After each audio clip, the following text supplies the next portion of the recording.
There is a door on the fourth floor of the Winchester House that opens onto a 12-foot drop. No stairs, no landing, just air. No one has ever offered a satisfying explanation for why it was built that way. San Jose, California, 1884. A widow named Sarah Winchester purchased a modest 8-room farmhouse and began to build. She was the heiress to the Winchester repeating arms fortune, one of the wealthiest women in the United States. Construction on the property never stopped. For 38 consecutive years, hammers fell 7 days a week. When Sarah Winchester died in September 1922, workers reportedly stopped mid-nail, leaving unfinished rooms exactly as they stood. The finished structure contained 160 rooms, 2,000 doors, and 47 fireplaces, many of which serve no functional purpose. The official story is that Sarah built to appease the spirits of those killed by Winchester rifles. It is a tidy explanation. But in 2016, during a restoration survey of the property, workers discovered a sealed crawl space beneath the south wing, untouched since construction. Inside, among the dust and silence, was a small, leather-bound journal, its pages still intact. The journal bore no name on its cover, only a single number pressed into the leather in faded gilt, 1884. Conservators at the Santa Clara County Historical Society confirmed the ink and paper consistent with late 19th century manufacture. The handwriting was small, deliberate, and entirely feminine. From the journal, October 3rd, the architect presented 3 plans today. I dismissed them all. The rooms must not follow one another in any logical order. He did not understand why. I did not explain. Sarah Winchester had trained architects available to her. She chose, repeatedly and deliberately, not to use them. The journal suggests this was not eccentricity, it was instruction. From the journal, October 17th, the south corridor must terminate without exit. A passage that ends is a passage that holds. The carpenters asked no questions today, which is as it should be, which is as it should. There are, by current count, 13 dead-end corridors in the Winchester House. Each terminates in a solid wall. Each was built that way from the very beginning, not bricked up later, not the result of renovation. From the journal, November 2nd. I have begun to understand that a house is not a shelter. It is an argument made in wood and stone, a position one takes against the unseen. This language, an argument against the unseen, does not sound like grief. It does not sound like superstition. It sounds like strategy. From the journal, November 14th. The number 13 appears where I place it. In the windows, in the panes, in the steps of the east stair. It is not superstition. Affime. It is a frequency. A lock requires the correct combination. The number 13 appears throughout the Winchester House with a consistency that cannot be accidental. 13 windows per room in the south wing. 13 coat hooks in the seance chamber. 13 drain holes in the kitchen sink. From the journal, November 29th. The east staircase is complete. 7 flights, each of 2-inch risers, ascending in a full spiral before arriving precisely where it began. The carpenters believe it is an error. It is not. The east staircase of the Winchester House rises and turns through 7 distinct flights and deposits you on the same floor where you started. It climbs approximately 9 feet in total elevation, then descends it back. Engineers who have studied it confirm the construction is deliberate and precise. There is no structural reason for this design. There is no practical reason. It was built to go nowhere, and it does so perfectly. From the journal, December 11th. Movement without arrival. That is the principle. A thing that circles does not pass through. It is contained. Whatever follows the path follows it endlessly and does not reach me. Play Hoppian. 2 des. The journal introduces a logic the house itself seems to confirm. The looping staircase is not a mistake or a whim. It is a mechanism, something designed to trap motion, to contain whatever enters it. From the journal, December 28th. I have ordered the windows in the blue room sealed with lead rather than putty. Glass alone does not hold.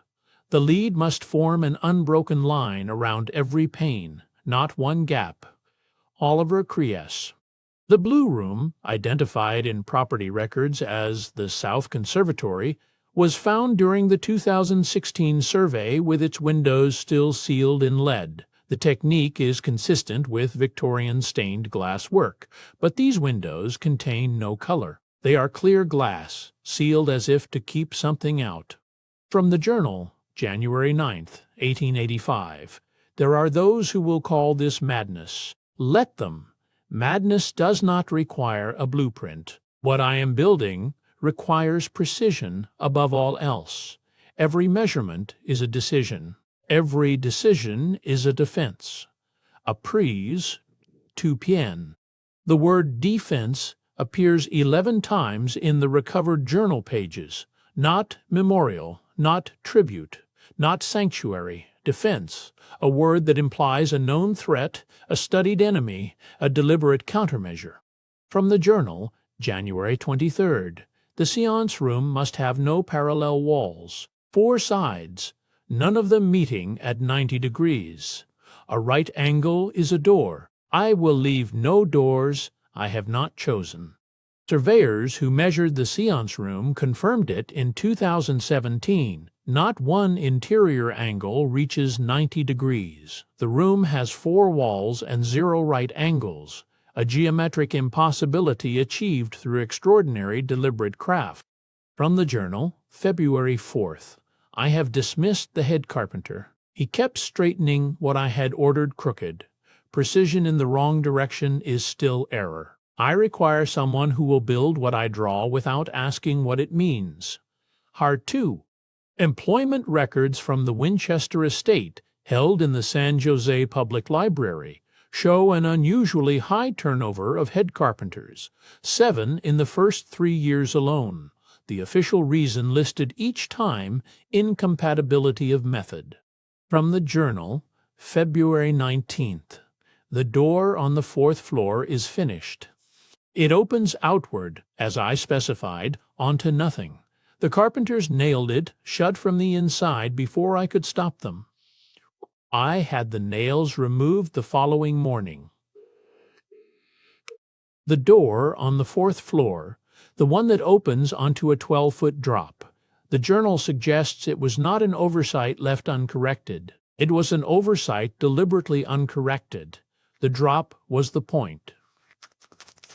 From the Journal, March 3rd. A threshold with no landing is a threshold that cannot be crossed. Whatever reaches the door finds only absence. Absence, I have learned, is the strongest material available to a builder.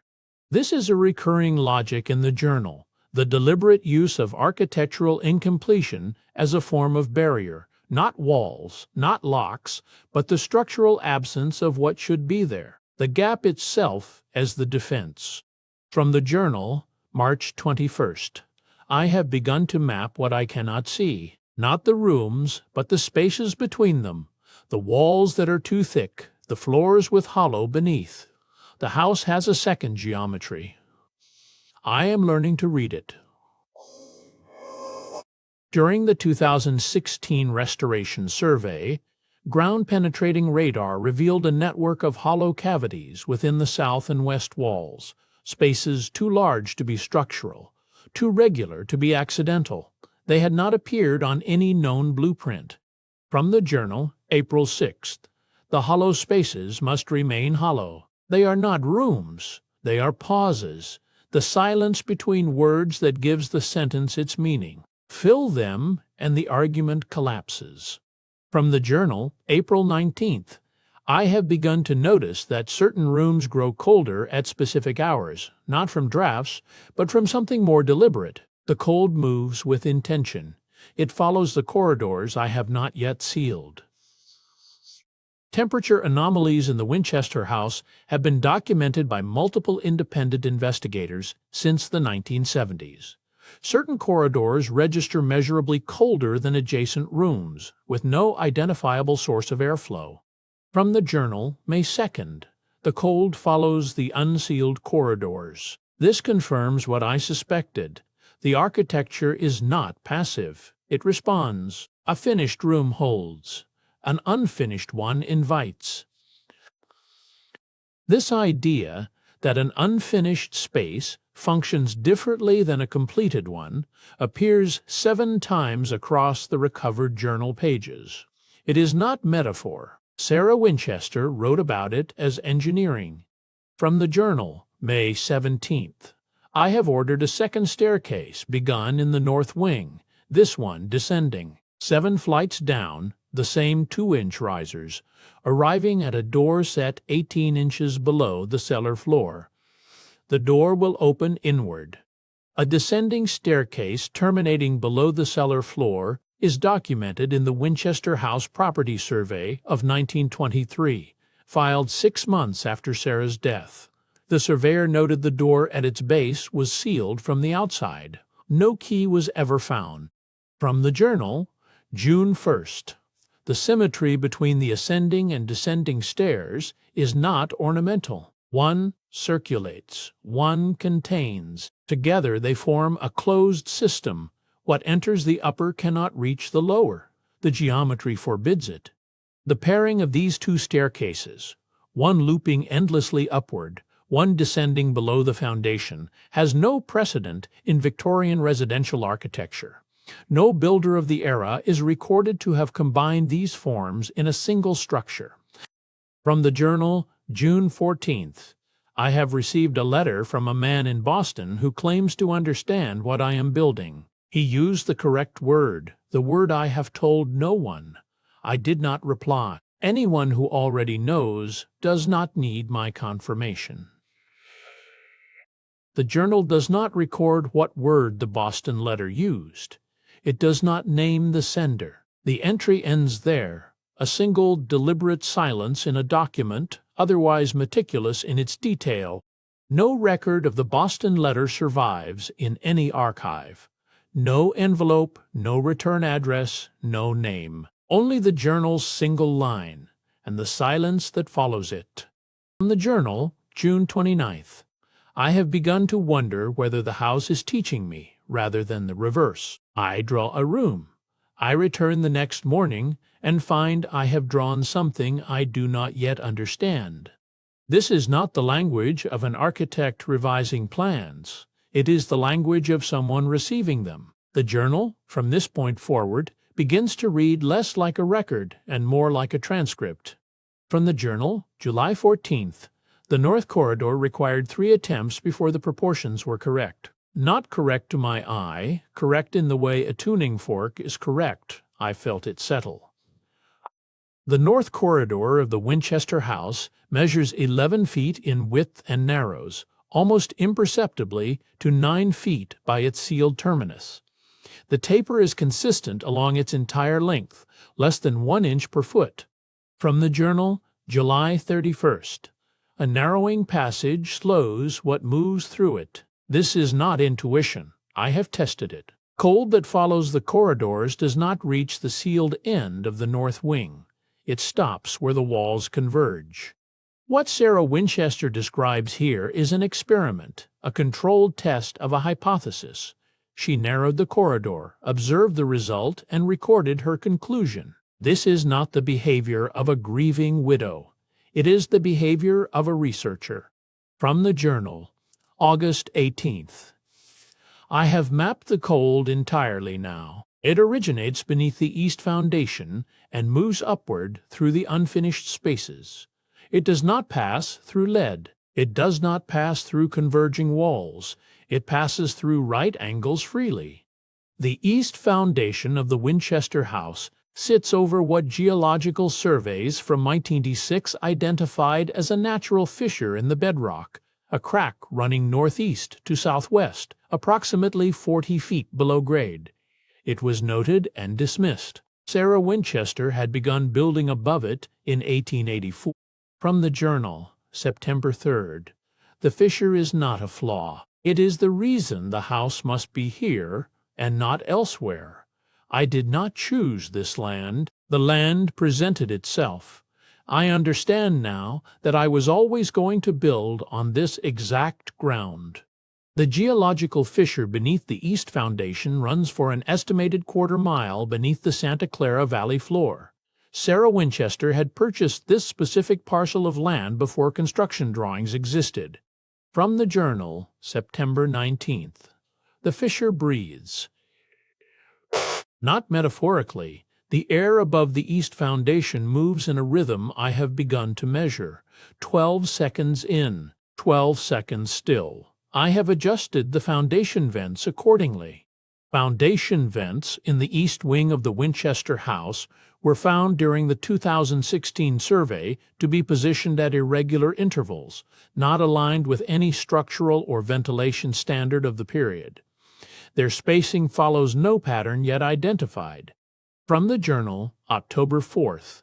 I have hired a man who was formerly a surveyor for the Southern Pacific Railroad. He does not ask questions.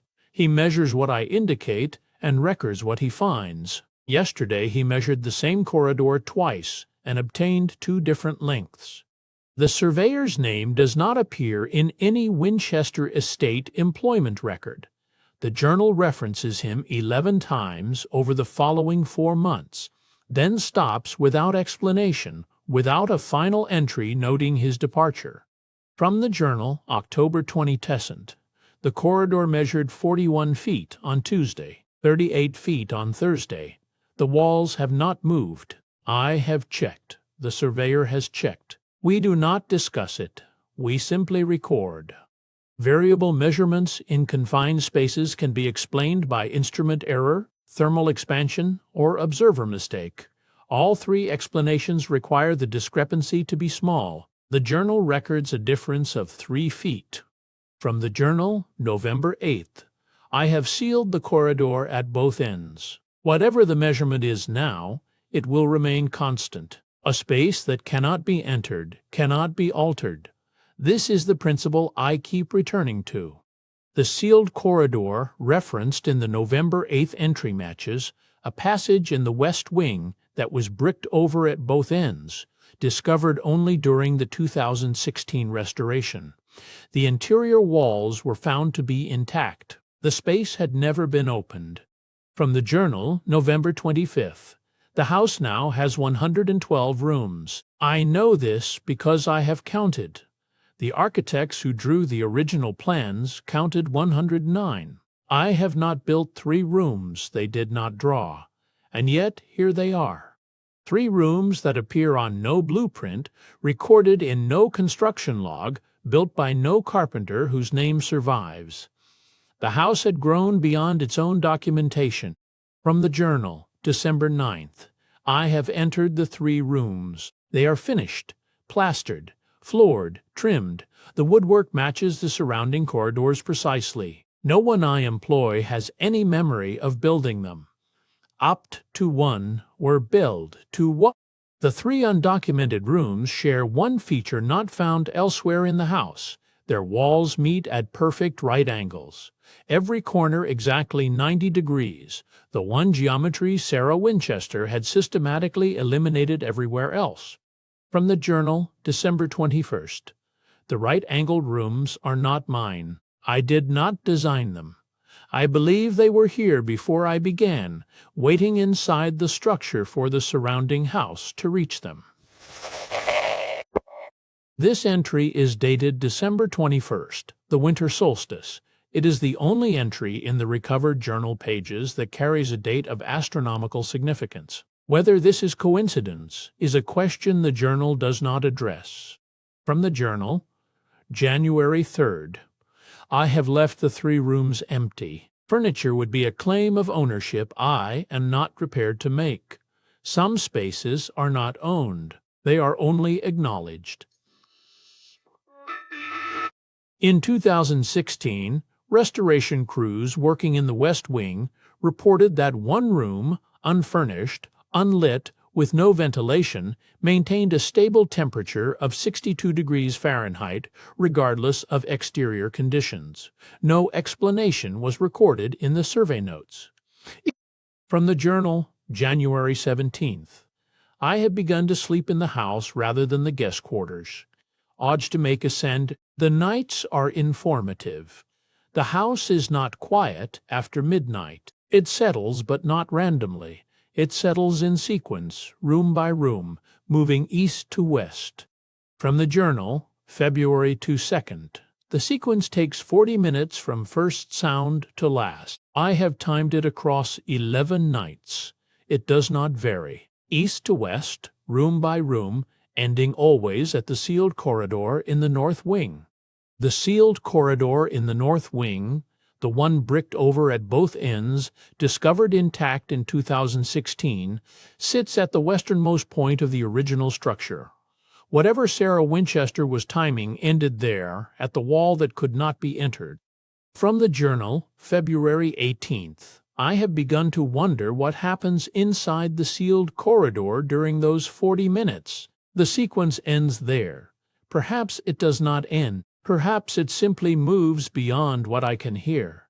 The north wing sealed corridor is the terminal point of a nightly acoustic sequence.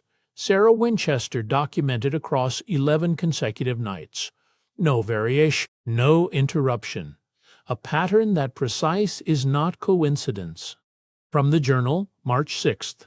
I have placed a glass of water on the floor outside the sealed corridor at 11 o'clock. By midnight, the surface of the water had stilled completely. No ripple, no movement. The house had gone quiet before it reached the north wing. This is a controlled observation, a simple instrument, a fixed position, a recorded result. Sarah Winchester was not listening for ghosts. She was measuring a boundary. Ast Polk Way. From the journal, March 21st. The house is nearly complete. I use that word carefully. A thing is complete when it no longer requires addition. I am not certain this house will ever reach that condition. It may simply become adequate. Sarah Winchester continued construction until the morning of September 5th, 1922, the morning she was found dead in her sleep. Workers on site reported that hammering had been heard the previous night, later than usual. From the journal, April 4th. I have written instructions for what must not be done after I am gone. No room is to be opened that is currently sealed. No wall is to be removed. The house must remain as it is, not as a memorial, but as a mechanism. No such written instructions were found among Sarah Winchester's estate documents. Her will addressed the distribution of property and assets. It said nothing about the house, not a single line about its structure, its rooms, or what should remain sealed. From the journal, April 11th. If the mechanism holds, it will require no maintenance.